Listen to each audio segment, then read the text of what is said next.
having spent 13 years in active duty in the US Navy, you can guess that I'm probably not a pacifist, but I believe that military power should be used only as a backup to your moral framework. And if you have a strong moral framework, you're not going to have to use military power very often because people like you. And people are not opposed to what you're doing because you're doing the right thing. I was once on a plane in South Africa working on a malaria project, and I was talking to a local legislator, and what he said to me is, look, I agree with you guys, this term that you guys love to put in your newspapers and magazines, that you're a beacon of hope. And I actually think you guys are a beacon of hope, but you're not consistent.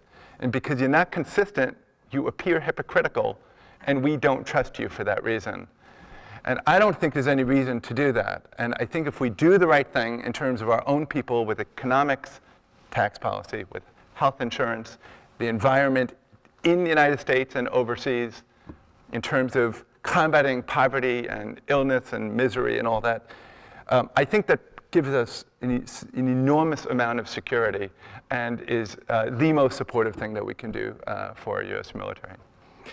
Now, in terms of Afghanistan, Afghanistan is a very different beast. And we were attacked from Afghanistan by al-Qaeda with the assistance, or at least the acquiescence, of the Taliban.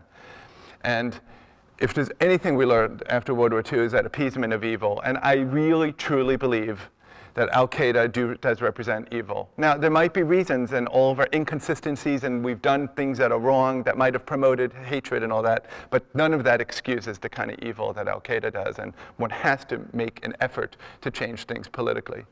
So in terms of what to do with Afghanistan, I don't think you have a choice. The choice is you need to win that, and you cannot lose. And the strategic decision has to be that you need to win. The tactical decision is, well, what allows you to exit? And I think what allows you to exit is to establish a stable government there that can keep al-Qaeda and Taliban at bay. Not that you can win this with military power alone, but it allows the breathing room in order to do what you need to do in a government.